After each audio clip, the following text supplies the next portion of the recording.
Hello and welcome back to another edition of ESPN Scrum Reset. Sam Bruce and Christy Doran back in Kiss Cam studio for another week. Christy, no Wallabies on the weekend, but we did see the opening test of the rugby's greatest rivalry series, and I won't call it an upset, but certainly went against what the bookmakers were thinking. The All Blacks commanding 33-16 performance, and I can't remember a Springboks team playing that badly.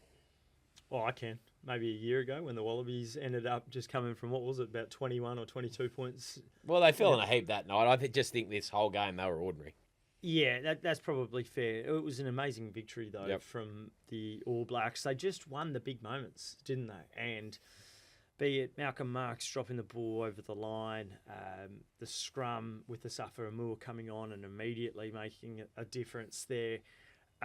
There was several chances for the Springboks to put that game away, and they didn't. And I always thought, were the decisions to take 3 points going to bite them in the backside at some point? And they kind of did.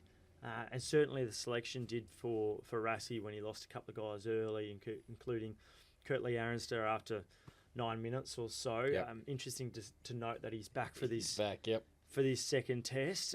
Clearly he has passed the second HIA protocols, but the squad, the early Monday announcement from Rassie, I love it. I think it's so good. A couple of guys bracketed C. Khaleesi to come back as well. But it was a great test match and a really famous win. And I think it's just rocked the world order and it's rocked the World Rugby rankings as well, Brucey. Yeah, New Zealand's now have gone past them into number one, and Rassie saying post-match that, they are probably now the number one team in the world. Rassie will probably not. They are the number one team in the world. Are still pretty close. That could change throughout this series. Obviously, 3 more tests to go. 2 in South Africa and the final one in Baltimore in about mid-September. So, look, still a lot of this series to be played out, Christy. The All Blacks are in action tonight, Aussie time, against the Lions back at Ellis Park. Richie Mo'unga starting at 10. So, keen to see how he goes. But I don't imagine there'll be any displacing of Ruben Love at this point in time. Feels like he's cemented there, barring any injury, at least for the foreseeable future. I'm sure we'll see Richie in that 10 jersey at some stage before the year is out, just for a bit of rotation. But right now, you've got to love what Ruben Love is doing. And the All Blacks had performers all over the ground, didn't they? Luke Jacobson was brilliant in the back row.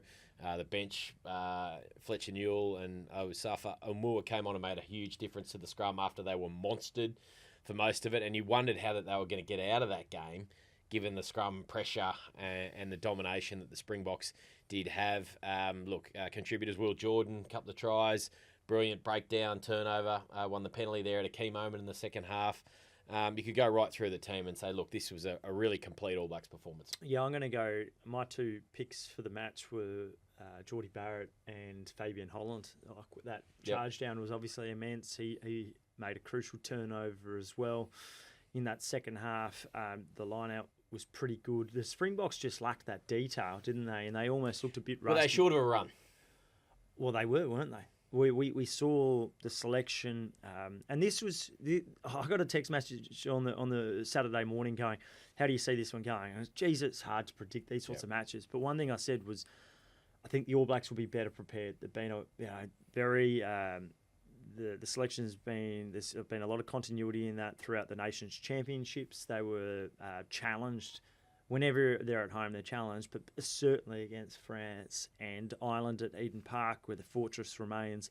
But then you go away and you play for a few weeks, and they had those 3 tour matches. And even though we didn't see the likes of the Will Jordans play, the fact that they'd already spent a month together in July, you compared that to the Boks, where Rassie was, giving everyone a bit of a run.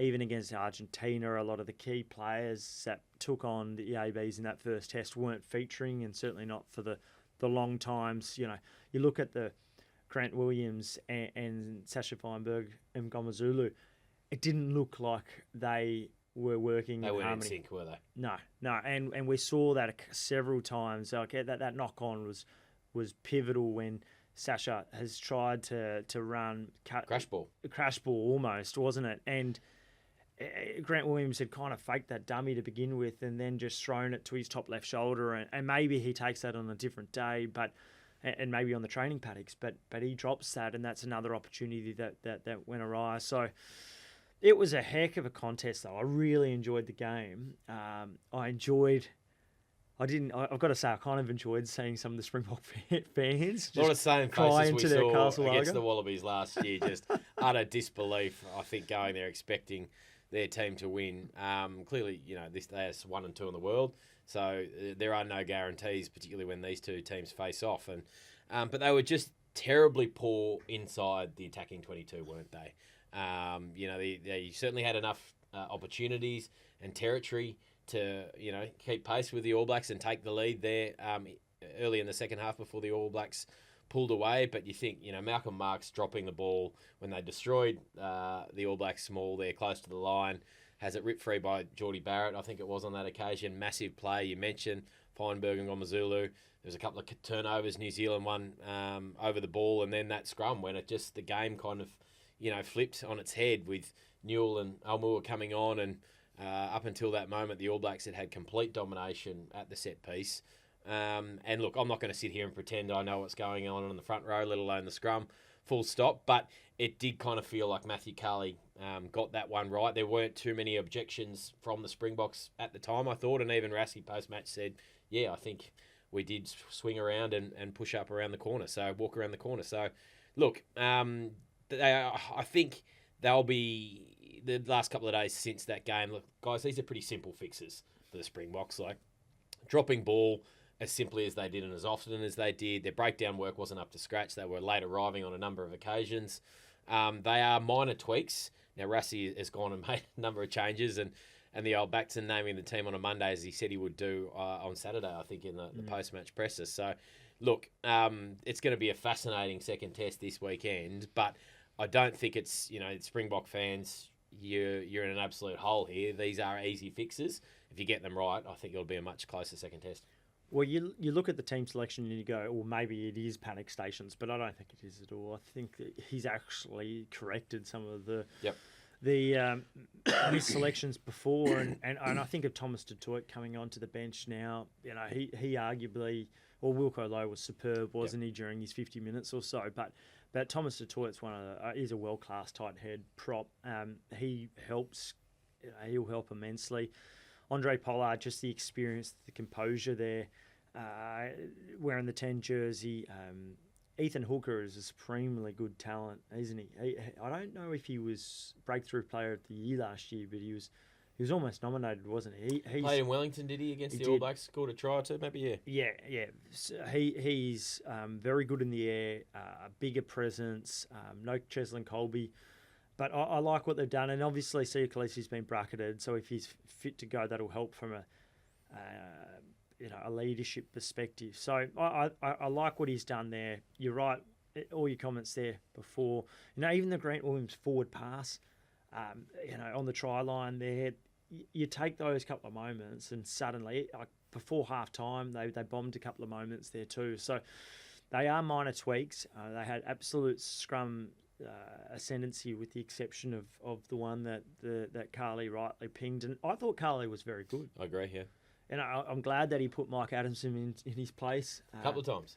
Yeah, and I think we've spoken about Mike Adamson on this podcast previously, Christy, yeah. He's got some form, doesn't he? So clearly the commentators thought, come on. Is he a good mate of Mac Hansen? Is that the same as an issues up there a few years ago, maybe? Anyway, mate, yeah, look, I agree. I thought Carly had a really solid game, and I think, I did do a bit of a deep dive into the comments section on our Scrum, ESPN Scrum Facebook page, and I think certainly, maybe it wasn't 50-50, but there are enough Springbok fans on there saying, look, guys, we were bang average. Carly, this game didn't turn on the referee's decision, on the referee's whistle at all. I think he got the big calls right. The one, I did see a later angle I did wonder if Will Jordan was a part of the ruck there on the Fabian Holland, but then I saw another angle showing there was a clear separation. He wasn't in that ruck. He was injured, just taking a moment to himself.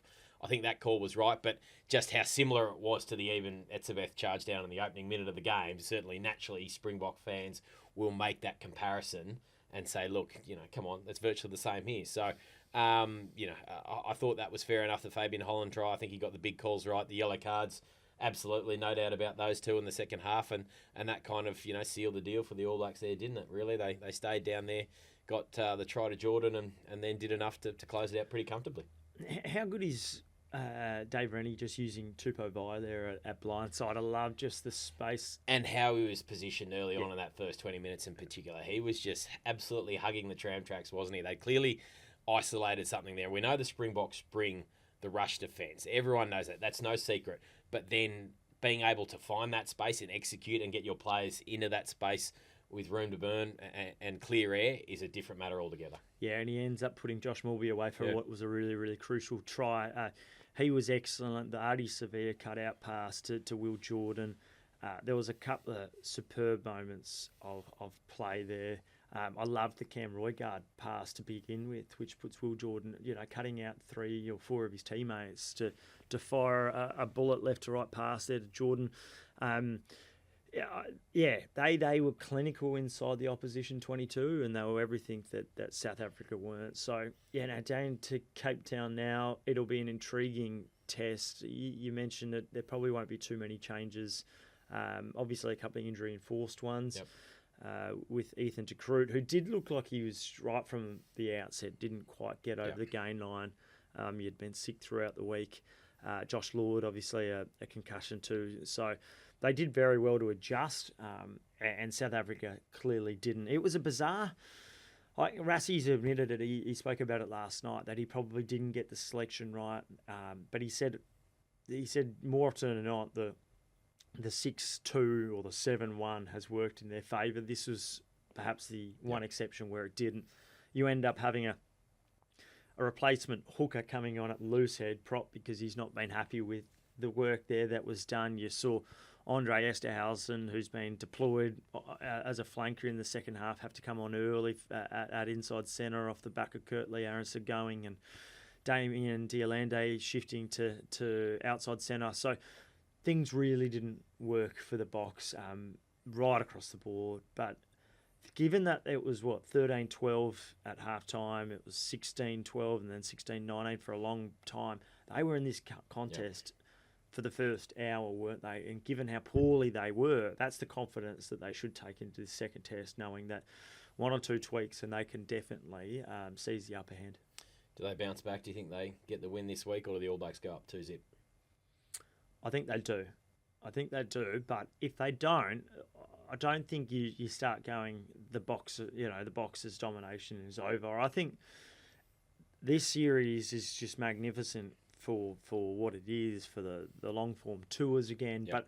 But I think it's the perfect preparation for next year's World Cup, and I think both coaches will view it as that. Yes, it's great to be able to tell to the world that you're the number one nation, and it's good for the commercials and the sponsorships, but I think more than anything it'll prepare them superbly for what's to come next year. And we remember they could well be on a collision course, the quarterfinals of the World Cup next year, unless the Wallabies defeat New Zealand in the pool match. That do you really want to win? Yeah, do you want to win? Yeah, we'll come to that actually, I think, later. What about you? Who do you see getting up? I think the Boks will bounce back.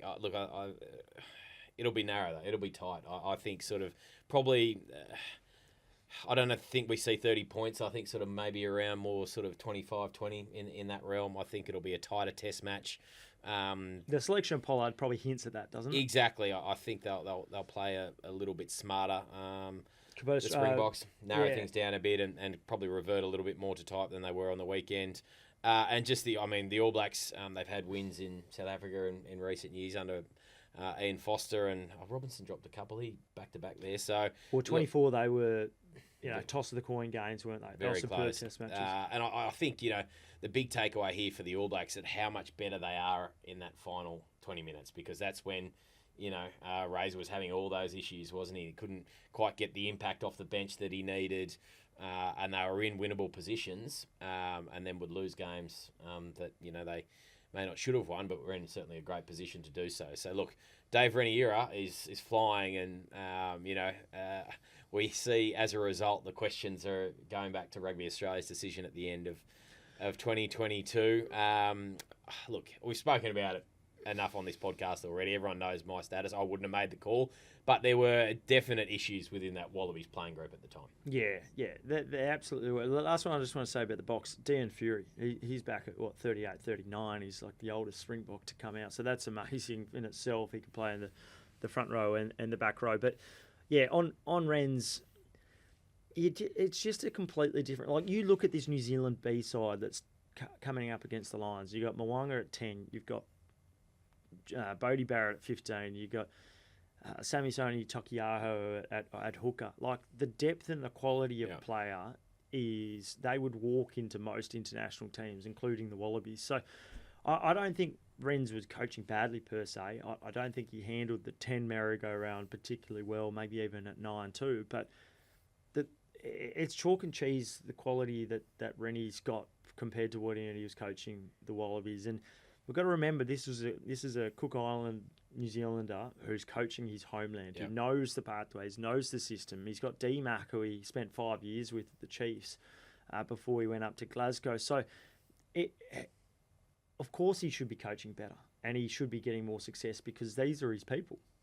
Is how I say it.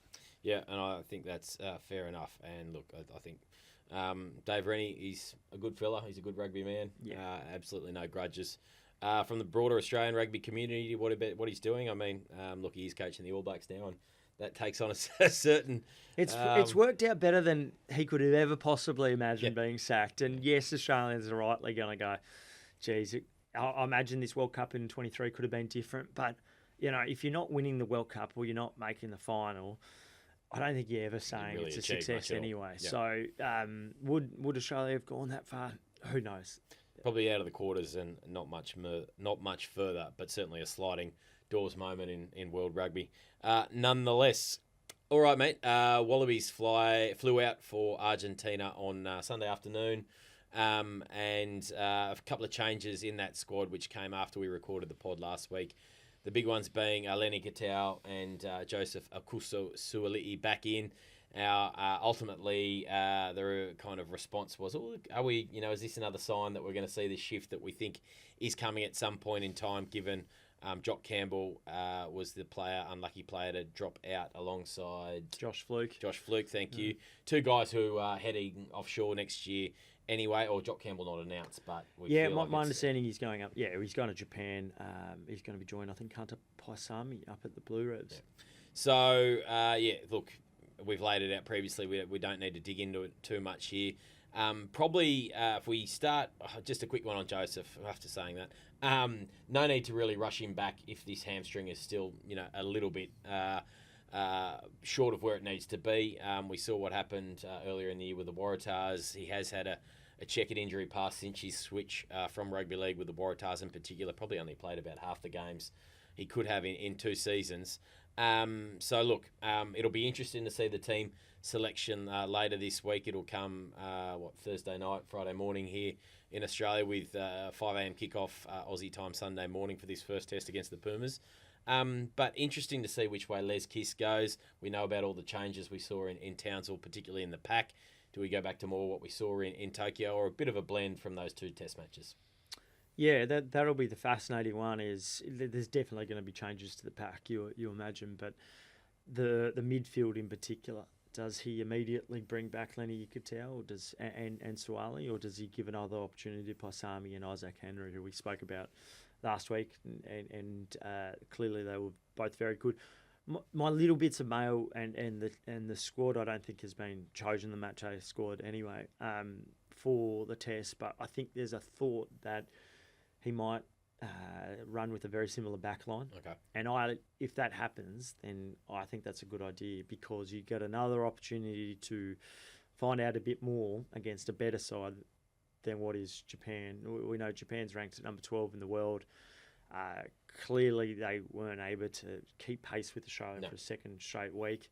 But finding out a bit more about Paisami and Henry, this fortnight, I get the sense, is a really big one in terms of finding out more, but it's also maybe one of the last opportunities you can just experiment in this 2-week tour. Yep. Because straight off the back of that is South Africa and Perth.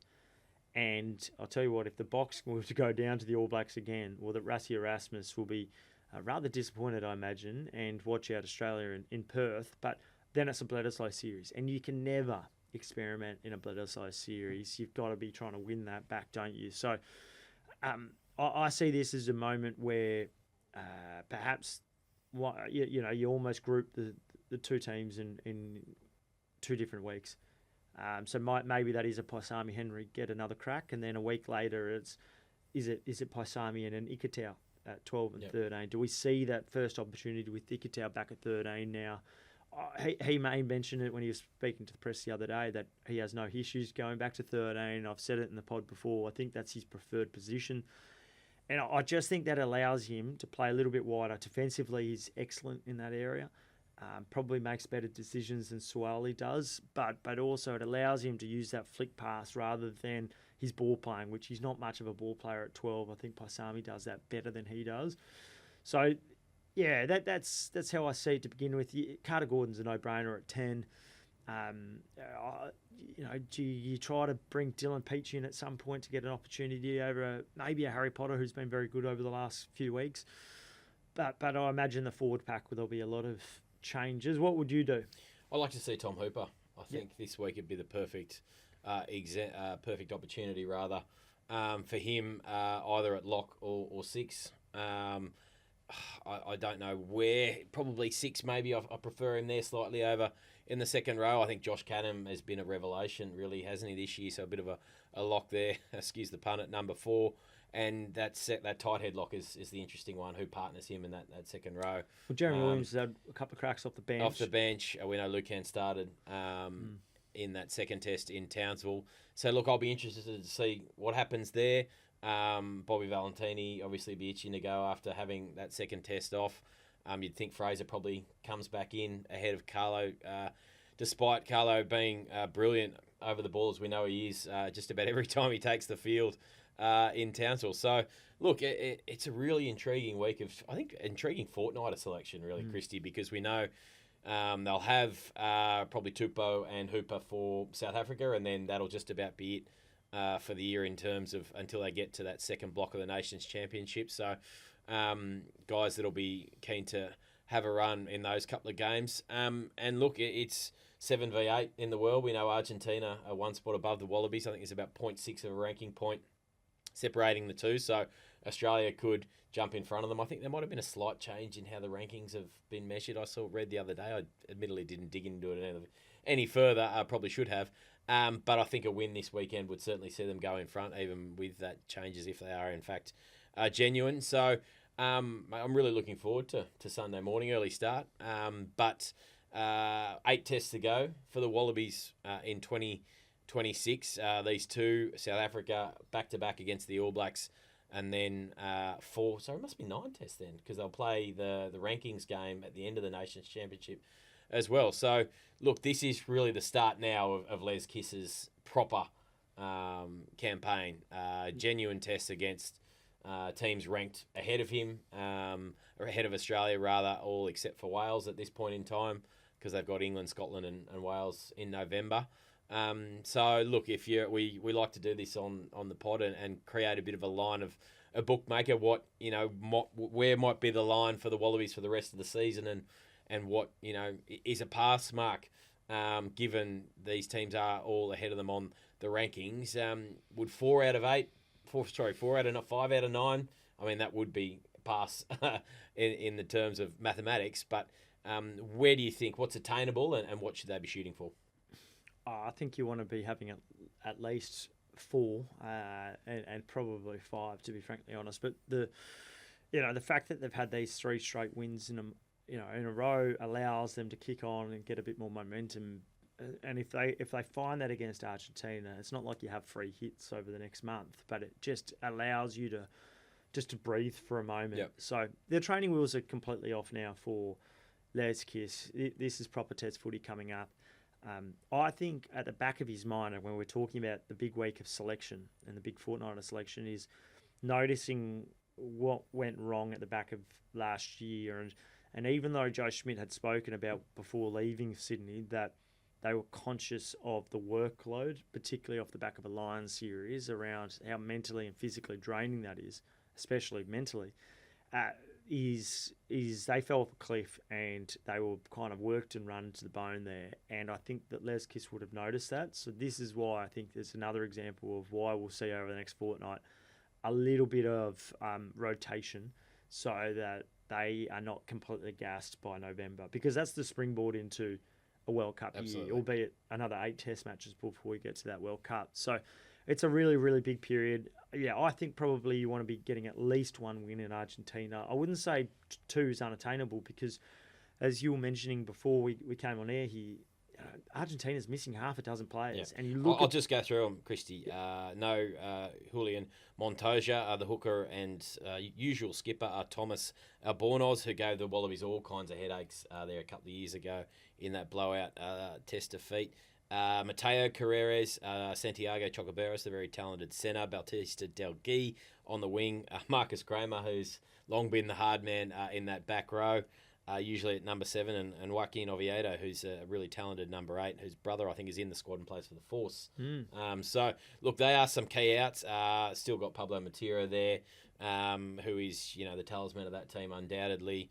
Santi Carreras, who is an exceptional 10 and 15 and kicked the Wallabies off the paddock here next door at Allianz last year. So look, they are still a quality outfit, and they'll have fanatical home support behind them. Great yarn from, I think, Johnny Drennan in the Herald about this venue this weekend. A real old school Argentine football venue. So look, we know the atmosphere, the environment it'll be tense and certainly add to the atmosphere of a real tough challenge for the Wallabies. But yeah, I think both games are winnable. It will be that second test. Have they got the depth, to go to dig in and really, make a game of that second clash?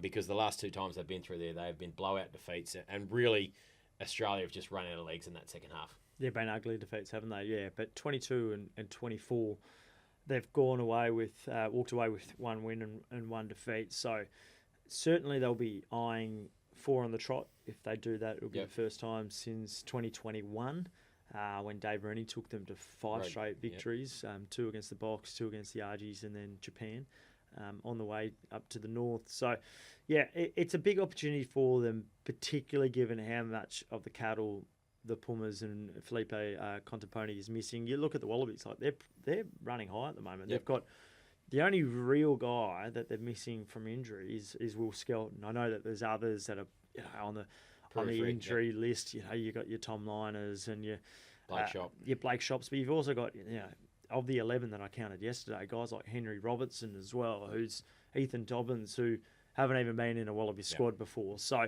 they are, from an injury perspective, they're going pretty well, aren't they? So, yeah, big match. The balance, I've liked what Kissy's done recently in terms of injecting some of the replacements and getting something out of them, and that will be vital over the next fortnight too.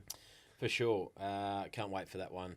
Sunday morning, 5 a.m, as I said, a slightly better time slot for the second test at 7 a.m. But, really interesting 2 weeks ahead for the Wallabies. And as you said, for Les Kiss, nice, we did say it was really a nothing to gain series apart from seeing some guys in different positions, which he did in that second test in Townsville. That second half up there was brilliant. Can they make that, the norm moving forward, build that consistency that this Wallabies team has lacked for so long?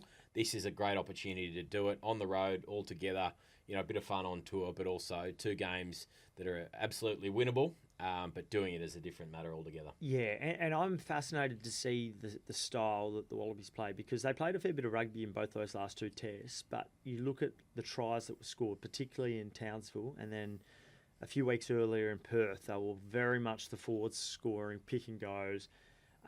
There was 8 tries against the Japanese in Townsville, all scored by the forwards, weren't they? And it was pretty much the same against the Italians. So they're not going to have that same. They're not going to just roll over the Pumas like they have the last couple of opponents, and so that's where you need to show a little bit more. And hopefully, in a third test week, there would have been a pretty light training week, you imagine, given that there's been the 24-hour trip to get over to Argentina as well. So, yeah, that would be fascinating to see. Have they added another layer to their style? Yeah, the 22 conversion was huge, wasn't it, in Townsville? We spoke about the penalties last week and then being able to kick for territory and then execute, albeit from close range, but it is so tough to repel, to defend on your own line in the modern game. So more of that, or a bit more digging into the line from Hunter Paisami out the back, and a bit of width I'm sure we'd all love to see. Max Jorgensen in a bit more space on Sunday. Cool. All right. Looking forward to that one. Christy, on the weekend, just gone, we saw the Wallaroos back in action against the Black Ferns. Look, it unfolded exactly how most people with an interest in the Wallaroos and Australian rugby would feel that this game would have gone. 66-19, the Black Ferns winning, a dominant first half, Australia getting on the board just before halftime. And it's the same old story. Dominated up front, just can't stop the Black Ferns when they get a roll on. They've got a lot of big, powerful women who are exceptional athletes and really benefited from being, in that professional program over there for a few years. We heard Tim Walsh talking on Inside Line with Michael Atkinson and Ian Payton last week that Australia hopes to make the Wallaroos program professional, at least for a group of women, not certainly the whole competition in Australia at Super W by the end of the year, which is great news. But we just saw a repeat of what this fixture has delivered for as long as I have ever been watching it, that Australia just can't compete up front through the forwards. They play right. They've got some good attack in them, undoubtedly, and I think Waiaria Ellis at number 10 is just a special talent at 18 years of age, 19 in a couple of weeks. Scored a brilliant solo try, just cutting back on her own in the second half. But as I said, just went exactly how these games tend to go. Yeah, just grouped. It was 21-0 pretty early on, and then a nice try from the Wallaroos to get on the score sheet, but then it just went compounded, didn't it? And the attention to detail is just missing there, and the Black Ferns just getting well over the gain line, and that's probably why it's missing, is because they couldn't slow them, could they? And it's not going to turn around quickly, is it? And you don't just suddenly get a tight five that can get on top of an opposition. They lost Cecilia Smith pretty early on. Brianne Terita comes on, a little rejig of the midfield. But the only time that they really showed anything was when Maddie Levi comes off the bench and she starts dominating with the kick restart. So, look, I think that's maybe her one and done, because she's playing in this new Sevens tournament up in Europe soon. But clearly she's going to be able to make an impact. But they need to find out a way of getting their hands on the ball more often, how to get some more territory and possession. But when they were getting so smoked at the gain line, it was just allowing the Black Ferns to get penalties, kick up the field. Their set piece is rock solid. Yep. And yeah, the Wallaroos had just absolutely no answer. You're right, Ellis was the one shining, or other than Maddie Levi in the second half, but Ellis was the one, the major shining light. 18, she's got a lot of talent, got a real turn of speed, doesn't she? And she showed that when she skinned the Black Ferns big girls up front. So that was a pleasing element. They didn't stop trying, did they? But I think it's now that Tim Walsh has had a bit of a look at them, the selection going forward is going to be interesting, because they've got England, France and Scotland coming up in a few weeks' time. Like, that's not easy. You're going to come up against some of the best nations in the world, particularly in England and France. I think they need to start looking past a couple of these women who have been there for a little while. Yep. But the O'Gormans in particular made absolutely no impact. She's experienced, absolutely, but there is enough talent coming through the system that they need to start giving those young women opportunities, so that in 2.5 years' time, when the World Cup is here, that they feel comfortable on the big stage. Yeah, and they have got a decent runway to that World Cup, particularly if this professionalism does go through at the start of next year. That'll give them, 2.5 years. I'm not sure when that World Cup will fall in Australia in 29, probably September, October, similar time. I don't think the dates have been announced yet. Probably that seems to ring a bell from New Zealand and England, last year as well. I think it was actually August last year. So it will be somewhere in that kind of Q3 in the year. But look, they've got some talent in this team, but I agree there will be a natural kind of, I think, transition through this next little period of some of the mainstays who've been there for a while. Are they going to get to 2029? Potentially not. There is talent coming through who probably need to be exposed to the top level of the game as often as possible. And look, it's great the Wallaroos this year have still got, I think it's 5 more tests to come. They'll go up for the W15 against England, France and Scotland, and then have back-to-back games against Scotland down here in Australia. So, look, they've still got some footy to come, which is great. So maybe a few more new faces come into that touring squad to go north later in the year. Yeah, exactly. But, look, first hit out for the coaching staff as well. So, I don't know if they've been... Well, they've certainly been thrown in the deep end, haven't they? But we should expect that result. But it's a concerning result because they've got 40 points to make up. And we saw it during the World Cup last year that they lost by about 40 points to both England and Canada, who ended up playing in that World Cup final. And New Zealand came third, and they were very much in that same bracket. And they've just dominated them by 40-odd points too. So that's all ahead of them. I think they went backwards under Joe Yap too. I think that's it's a bit of a myth. From where they were, I'm not sure that Rugby Australia will look back on that appointment and go, that was a step forward. I don't think they can. And we've seen Joe Yap be announced as the British and Irish Lions coach. It's the real first time that this is coming together. It's going to be interesting to see how many other players outside of England make that squad, I think, when it's named.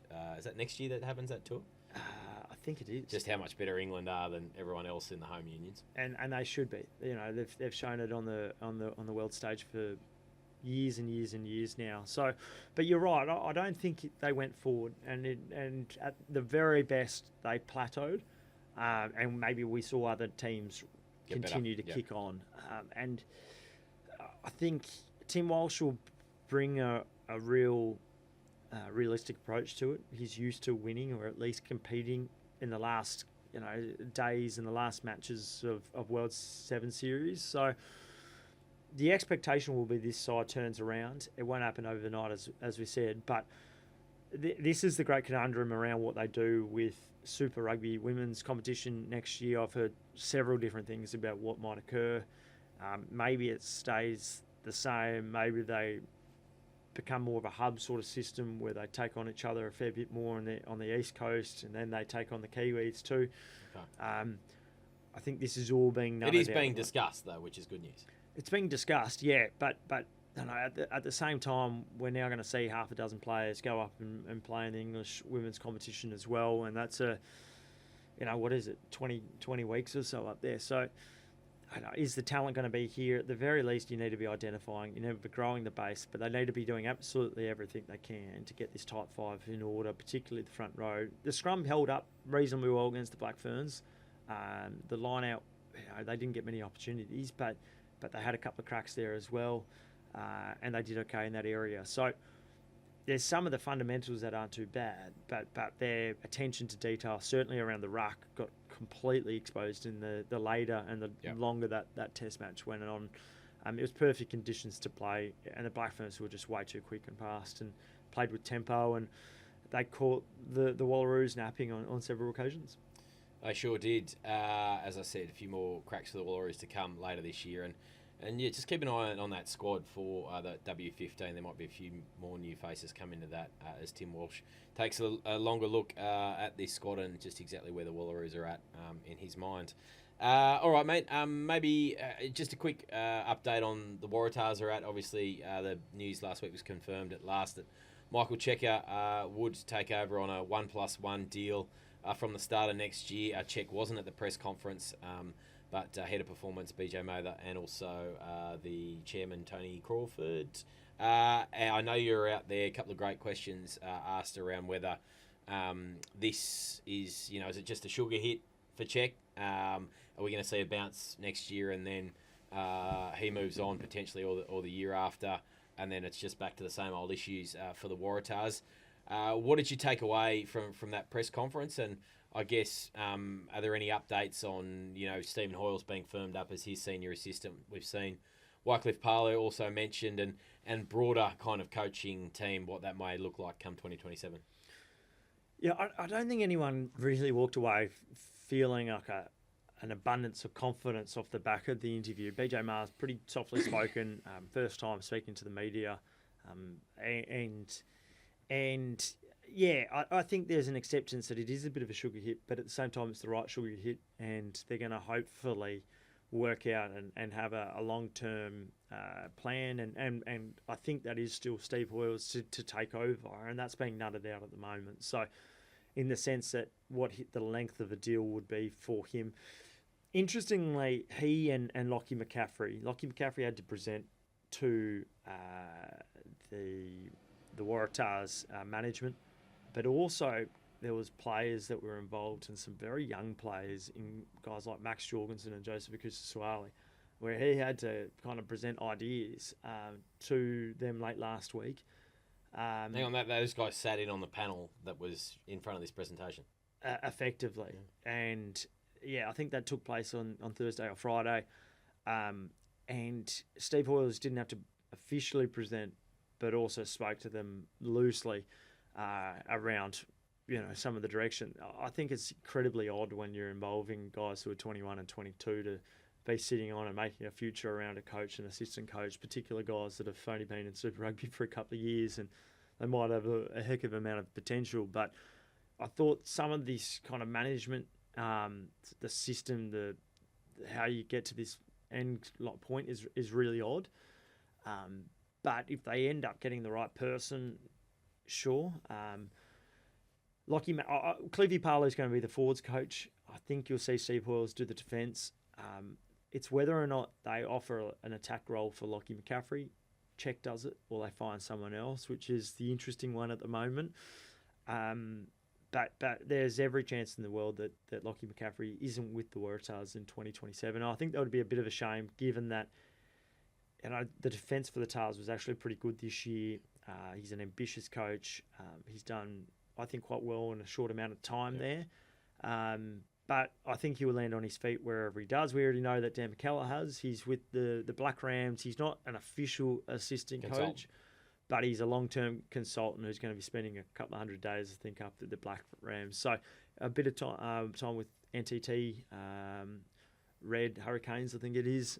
Some of these names you can get confused and trip over. But he's doing well, and I think whatever happens with Lockie McCaffrey, he'll do well too. I think Phil Waugh's already shown and had an indication that he wants to keep Lockie involved, and he's a young rising coach, and Australia has to do a better job involving these coaches, keeping them not just in the system, but if you don't, ensuring that they land on their feet and that they have clear ideas around what can their future hold in Australian rugby. Yeah, he's clearly a friend of the pod too, Lockie. We had him in. He's deputised for me while I've been on parental leave with you and Britt, and done a great job, and loves talking footy, whether he's talking about his team directly or just the game in general. So I agree. The first half of the year, in particular, the Waratahs' defence was very sound, and like the rest of their season, full stop, kind of faded towards the end of the year. But I heard you ask the question last week whether that team.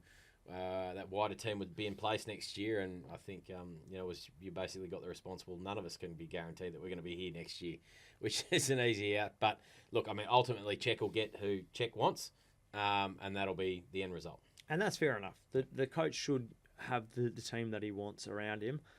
I don't think Lockie has much of a relationship thus far with Cheika, and that's fine though. Like, they've never worked together, so he does with guys like Stephen Hoyles, clearly with Cliffy Parlow as well, and that'll be interesting to see a Cliffy Parlow come back. And clearly he's a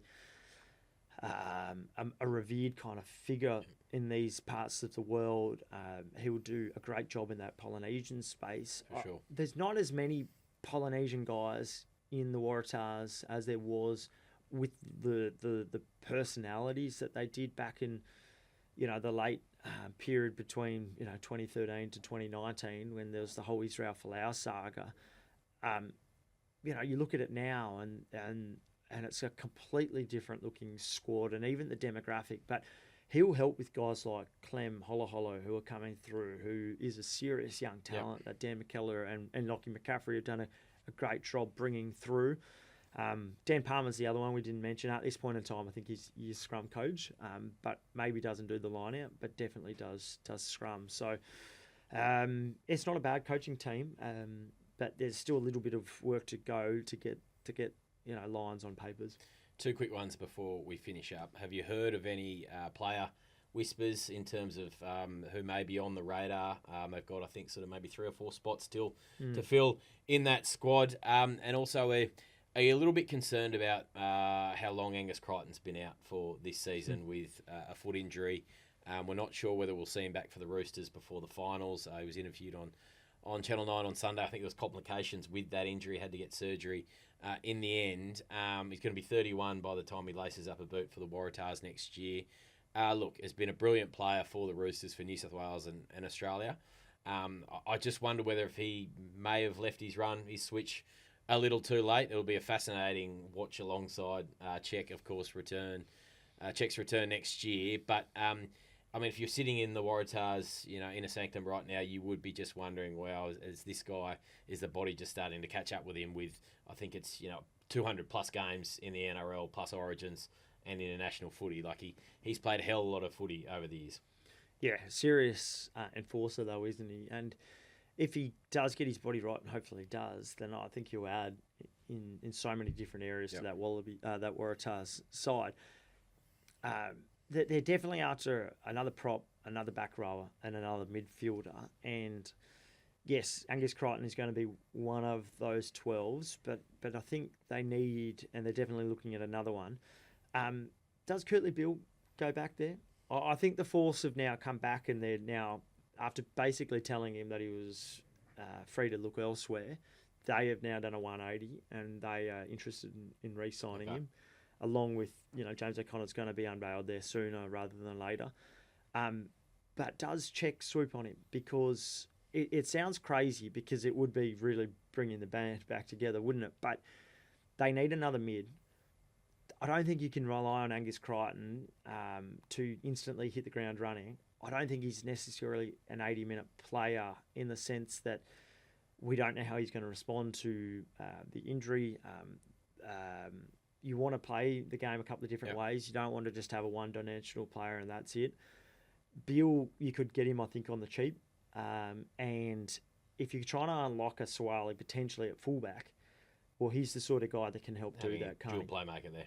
Having both Foley and Beale, who have done it with Folau, can you do it now with Suwali? So that's the interesting one, I think, is, even Henry O'Donnell, who's a good young talent, but he hasn't played footy in 12 months, how he responds to a week-to-week workload remains to be seen. So they absolutely do want another mid. Is Beale it? I think he's definitely worth a conversation. I think he might have spoken to Check. I know that the coaching team at large is thinking there's something to it. I don't know if anything beyond that will occur just yet.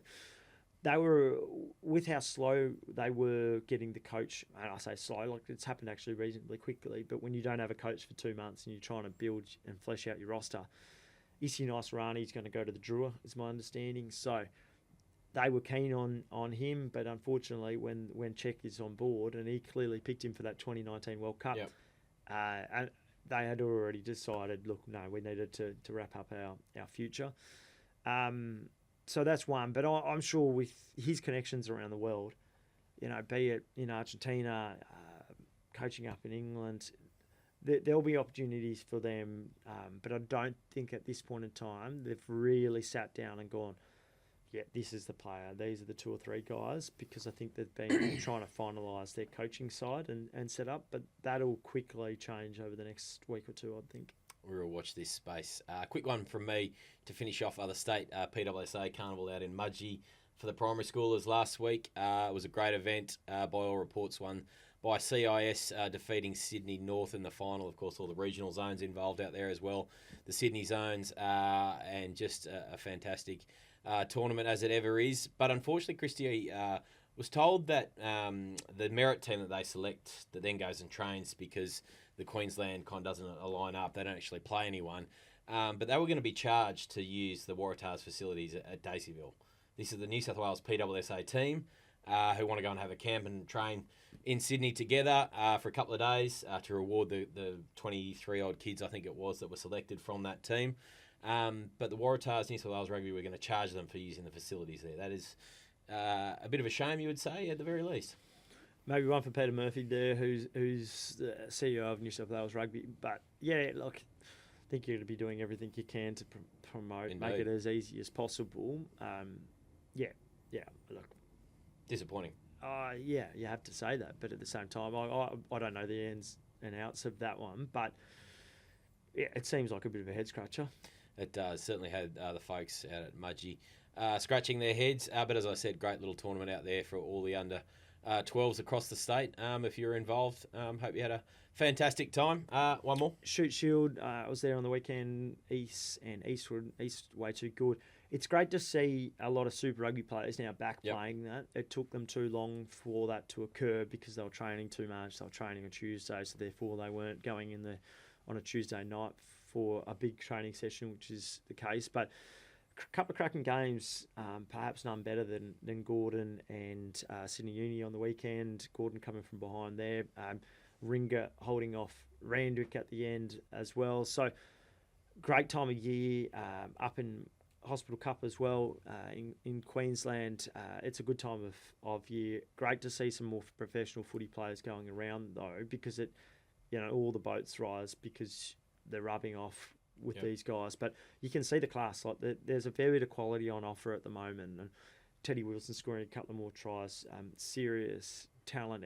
Sid Harvey playing. Kemu Valetini, the 10. I think Manly thought that they were going to have him, but he ends up joining the Beasties, your side, and he's wearing the 10 jersey. He's been just announced in the Fijian squad to take on in the Pacific Nations Cup, which is coming up as well. So, yeah, a lot of good quality, $20 to go down and watch some reasonable footy. And some young players coming too. I think Justice Tomopoyo, off the course, bench. of Paulie Arce, long-time East player and Waratahs assistant at one point. Young fella coming through, has got massive raps on him, and will no doubt be in a professional environment before too long, you would think. Mate, sun on the back, beer's cold, get down and check it out, I'd say. Absolutely. All right, team, that'll do us for another week. As we said, another massive weekend coming up, greatest rugby rivalry. Mark II and the Wallabies back in action 5 a.m. Sunday morning. All the club rugby. I think the schools are just about finish up, apart from up in Queensland, the GPS comp about midway through their season. So if you're into that, get out and check that out as well, mate. I'll check you same time, same place next week. Can't wait. Cheers.